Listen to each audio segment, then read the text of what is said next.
Estamos ya de regreso en el programa y como lo había anunciado, estoy con Edwin Heredia de la Asociación Vida y Familia. El tema es interesante. En el mundo eh, nos hemos acostumbrado a escuchar que la gente quiere casarse menos, que los que se casan casi inmediatamente se divorcian, que las parejas ya no quieren tener hijos y que el aborto se va legalizando y creciendo en todas partes del mundo.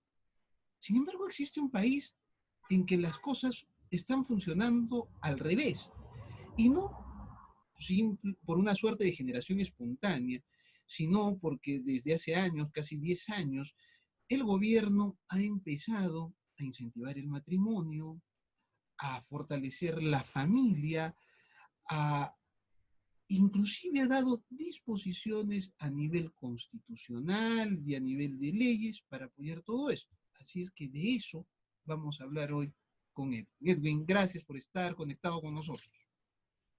Las gracias a ti, Enrique, como siempre, a tu disposición.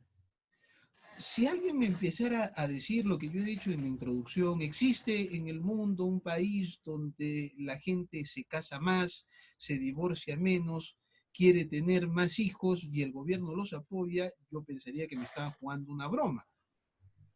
Háblanos un poco de ese lugar donde está ocurriendo esto. Sí, podríamos calificarlo de el milagro húngaro, ¿verdad? Eh, eh, Sin embargo, no es ningún milagro lo que está sucediendo en Hungría, sino es consecuencia de unas políticas, eh, hay que llamarlo así, con perspectivas de familia, ¿no? Con perspectivas de familia que ya está dando resultados. Por supuesto que todavía están lejos de los objetivos que se han planteado. Sin embargo, ellos miran al 2030. Han pasado 10 años desde que el actual primer ministro de Hungría es un hombre al que en gran parte, por supuesto, se le debe este cambio, esta revolución, podríamos denominar, que está sucediendo en este país de Europa del Este, ¿no? Que, bueno, hay que decirlo, es un país con aproximadamente entre 9 y 10 millones de habitantes, ¿no? Es un país que en el siglo XX sufrió mucho, sufrió las dos guerras mundiales, ¿no? Con la primera perdió gran parte de su territorio y con la segunda quedó luego bajo el yugo de la Unión Soviética, ¿no? Y bueno, recién a partir del año 89, 1989, con la caída del muro de Berlín, pues empieza a resurgir, ¿no? Después de haber estado un poco o bastante, diríamos, ¿no? Sojuzgada bajo el régimen soviético. En fin, que esto es lo que está pasando, Enrique, eh, y hay que decirlo, ¿no?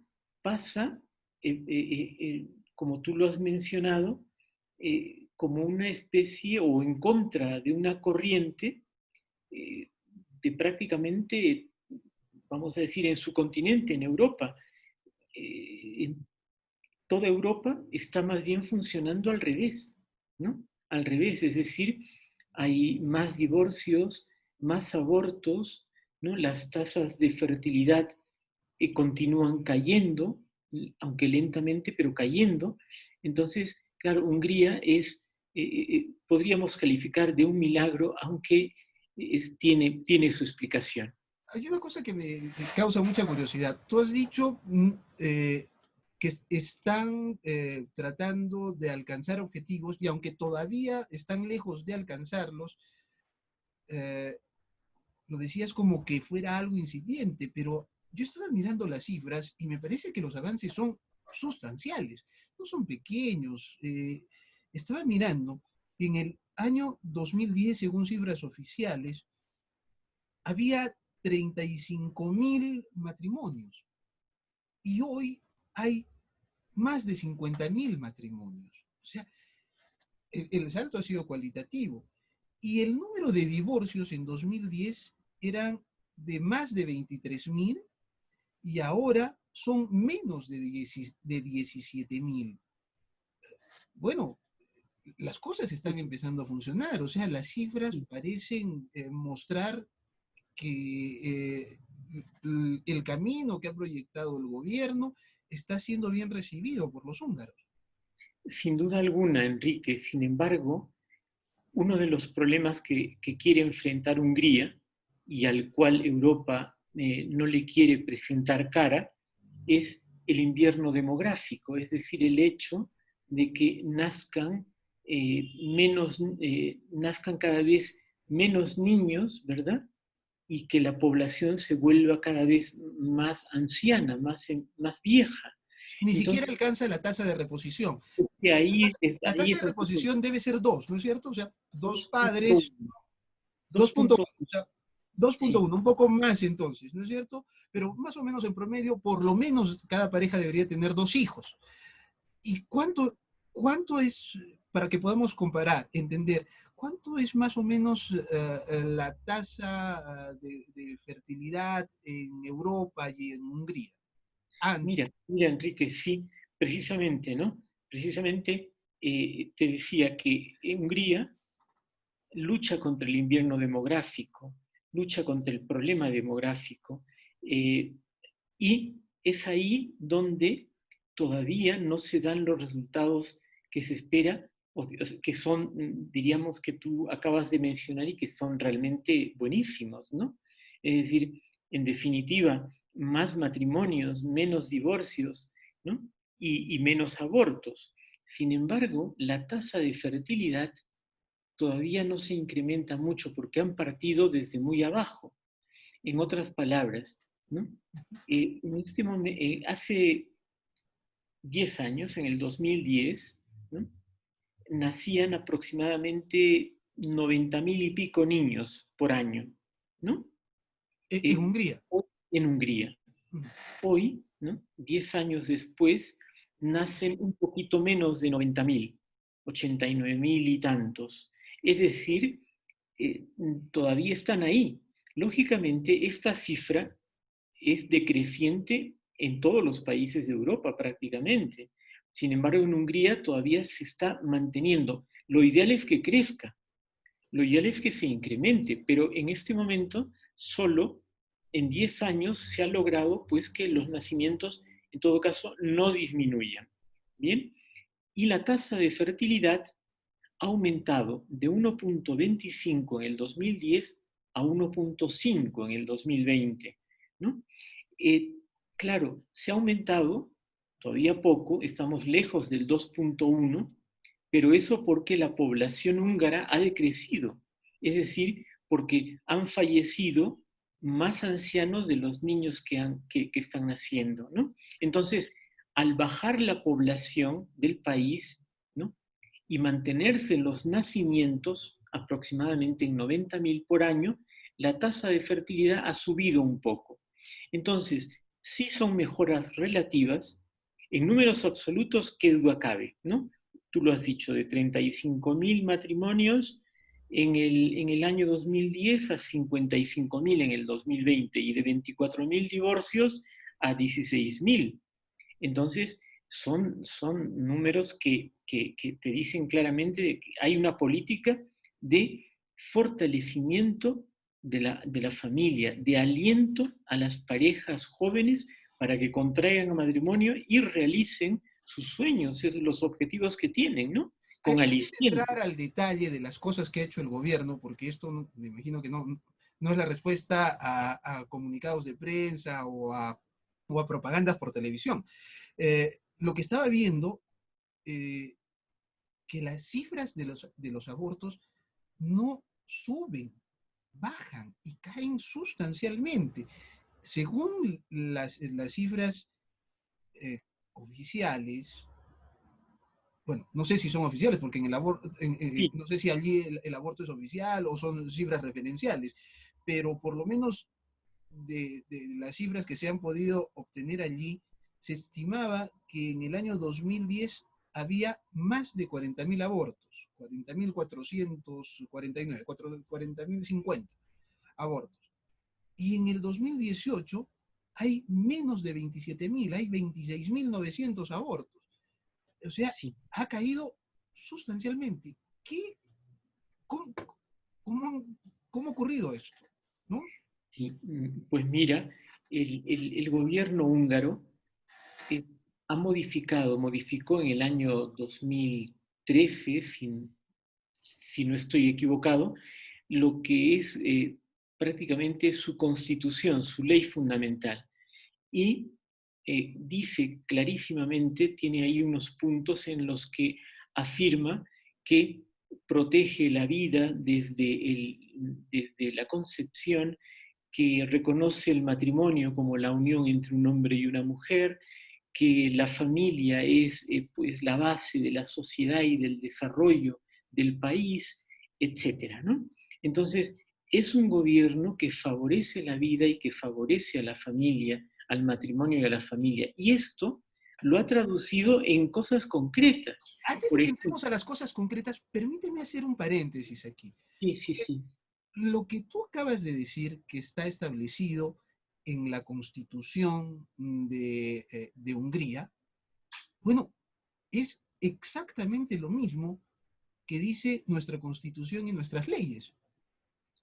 ¿No es cierto? O sea, en estos momentos la Ciertamente. Constitución peruana reconoce exactamente lo mismo y promueve exactamente lo mismo. Eh, pero ¿qué es lo que marca la diferencia entonces? Bueno, lo que marca la diferencia es que en la práctica, el gobierno húngaro sí lo lleva, sí lo realiza, y en el Perú se queda o en palabras o al contrario, hay medidas en contra. Hay medidas en contra. Por ejemplo, mira, en Hungría no hay un ministerio de la mujer y poblaciones vulnerables. En Hungría hay un ministerio de la familia, ¿no? En, en Hungría no van detrás del aborto terapéutico, no van detrás vamos a decir, al contrario, van en temas, por ejemplo, de matrimonios, están incentivando a que tengan hijos. Aquí no, aquí en el Perú no se incentiva la natalidad. ¿A qué, Hay, ¿A qué llamas incentivar la natalidad? ¿Otra vez son llamados? Eh, Recordemos que aquí hasta nuestro gobernador solía decir que tengan hijos o cosas por el estilo. ¿O estás hablando de acciones concretas que animan bueno, a las parejas jóvenes a tener hijos? bueno, hay acciones concretas a favor, mientras que nosotros vemos que en el Perú y en el resto del mundo, en muchos países, en la mayor parte, hay una política antinatalista hecha de pues, métodos anticonceptivos y tú sabes, Enrique, que la píldora del día siguiente se distribuye gratuitamente, incluso entre adolescentes en los centros de salud pública de nuestro país. Eso, eso es una medida claramente en contra de la natalidad. Ya me puedes decir claro, son menores de edad, que son embarazos no deseados, de acuerdo. Ok, no se puede fomentar la natalidad en menores de edad, por supuesto, pero Pero yo me esto también, imagino, o sea, yo tengo la idea, porque Hungría no deja de ser Europa, y sí, me imagino que allí no hay disposiciones que prohíben la píldora del día siguiente o que no promueven la planificación familiar o cosas por el estilo. Lo que tengo la impresión es que en Hungría hay cosas reales que hacen pesar más lo que uno gana así con, es. con hijos que sin hijos, por decirlo. Así es. O por lo menos, por un lado, yo te mencionaba esa política en nuestro país, ¿no?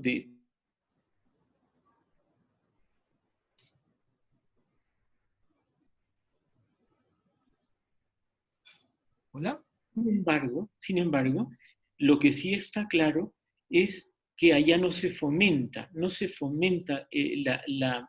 la antinatalidad, sino que al contrario, por ejemplo, un matrimonio cuando se casa recibe un, un préstamo de $30,000 que el gobierno lo va condonando conforme vayan teniendo hijos. Imagínate, O sea, eso O sea, es perdón, una cosa extraordinaria.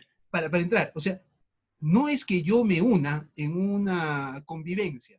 Si No, me no, no. caso, Matrimonio, matrimonio, exacto. si me caso, el gobierno me presta $30.000.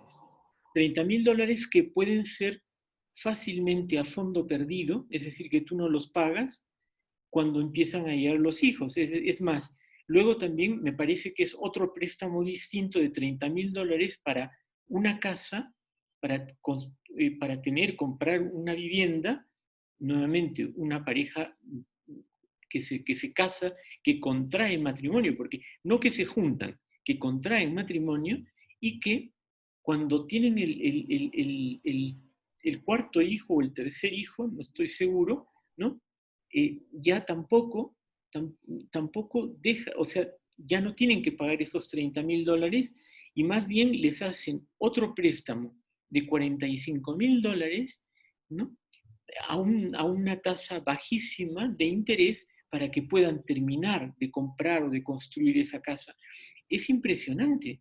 No, Es no, decir, es un así yo crecimiento, creo que muchos quisieran casarse, ¿no? A mí me hubiera bueno, gustado tener esas bueno, pero, oportunidades en el momento en que bueno, decidí casarme mira, y me esto imagino que, que a muchos, inclusive ahora más con esta situación, eh, les gustaría eso. ¿Y tú crees que esto que quizás parece una utopía es algo real, Enrique, ¿ah? está pasando? Es algo real y no solamente está pasando, sino que, como bien has dicho, está teniendo resultados, ¿no?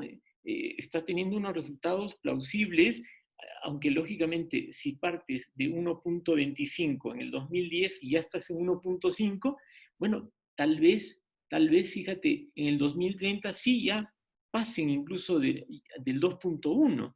Es posible. Entonces, será una realidad lo que Hungría quiere, que es que la riqueza de su nación, de su país, se fundamente en los húngaros, en el pueblo húngaro. Esto es ¿Qué se llama? impresionante. Me has dado, ¿qué se llama? O sea, me ha causado una gran sorpresa. Yo, bueno, había escuchado, había tenido entendido de que había algunos beneficios tributarios, por ejemplo, que cuando tienes más hijos pagas menos impuesto a la renta, como persona natural, Con o el cosas cuarto por el hijo ya estilo. no pagas. Con el cuarto hijo ya no tienes como familia, ¿no? Impuesto a la renta. Ese es otro incentivo, por ejemplo. Claro, de eso yo había sabido, no sabía mucho de los préstamos. Y lo que también me parece que Hungría ha perfeccionado en los últimos tiempos es los permisos de las madres trabajadoras. Es decir, cuando tienen un pequeño, cuando acaban de dar a luz, tienen muchas facilidades, ¿verdad? Claro, es decir, no dejan de tener sus seguros sociales, ¿no? Hasta que su niño cumpla 3 años. O si ella decide volver a trabajar, ¿no? Puede volver a trabajar a los 6 meses. Perdón, Entonces, o sea, una madre podría tener una licencia del sí, trabajo hasta por 3 años. no, de sus prestaciones. Es decir, por ejemplo,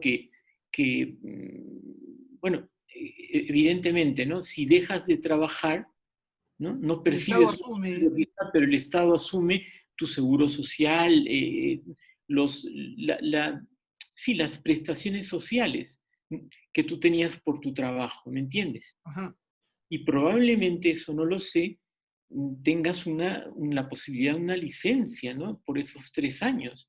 Una licencia sin goce de haber, quizá con goce de haber hasta el sexto mes, pero después sin goce de haber, pero manteniéndote esa seguridad social. Es impresionante, Enrique. Hay que decir el nombre del primer ministro, Víctor Orbán, o Orbán, no sé cómo se pronuncia, pero el Estado húngaro, y hay que decirlo también, desde hace bastantes años viene siendo muy criticado, desprestigiado por el resto de Europa, el resto de la Unión Europea, ¿no? Y también sabemos, por los medios nacionales e internacionales. Pero tan fuerte se ha puesto Hungría en esto, ¿no? Que ha logrado hace aproximadamente un año o dos expulsar de su país a un personaje del cual hemos hablado también aquí en el programa, que es George Soros, que es húngaro, un judío nacido en Hungría, ¿no? Y que es un multimillonario que se dedica precisamente con su fundación a combatir esto, combatir la vida, la familia, los ideales que en este momento ostenta Hungría y que están llamando la atención a quienes quieran verlo, porque, insisto, la Unión Europea pues está denostando continuamente. Ahora, hay una cuestión que me parece sigue interesante y que me imagino que podríamos analizarlo también, pero ahora nos queda muy poco tiempo. Hungría ha aprobado en su constitución una, una frase que podría parecer muy declarativa, pero que resulta muy significativa porque en todos los otros países casi del orbe ocurre lo contrario. Ellos han establecido en su constitución: Hungría protegerá la institución del matrimonio como la unión de un hombre y una mujer, establecida por voluntad propia, y a la familia como la base de la supervivencia de la nación. Pues Bueno, parece que una estuviésemos declaración hablando, constitucional de ese tipo evidentemente va contracorriente. es políticamente incorrecta en estos años. Es decir, parece que estuviéramos hablando de 1930, de 1920, ¿no? Parece que estuviéramos hablando, pero es que precisamente es lo que hizo grande a Europa, lo que es la cultura occidental que ¿no? Eran los principios sobre los cuales se desarrolló y Bueno, que se decía, ahora ¿no? Era la cultura occidental y cristiana. la cristiandad, ¿no? Claro. La llamada cristiandad. Bueno, pues todos los demás países han renunciado a ello. Hungría, no por voluntad propia, porque pasó 90 años prácticamente en el siglo pasado siendo, siendo pues víctima de las guerras mundiales, pero apenas ha podido, fíjate, han empezado a recuperarse, ¿no? En los valores fundamentales que han hecho grande. No te olvides, el imperio austrohúngaro fue importantísimo del siglo XIX hacia atrás. Edwin, te agradezco mucho. Ha sido muy amable por esta conversación. Ha sido muy interesante esta conversación y remarco que esto parece una cosa increíble, una utopía, pero es real, esto está sucediendo y sin embargo la prensa mundial cada vez que se refiere a Hungría lo hace con sesgo ideológico, lo hace denominando pues a Hungría como un país que no está a la altura de los tiempos, que no es democrático, que está sometido a un autoritarismo, que es demasiado nacionalista, etcétera. Es decir, todos los pecados del mundo actual, que el mundo europeo, ¿no? Rechaza. Perfecto. Gracias, Edwin, nuevamente, y gracias a ustedes por habernos acompañado. Nos reencontramos en una nueva edición de Módulo.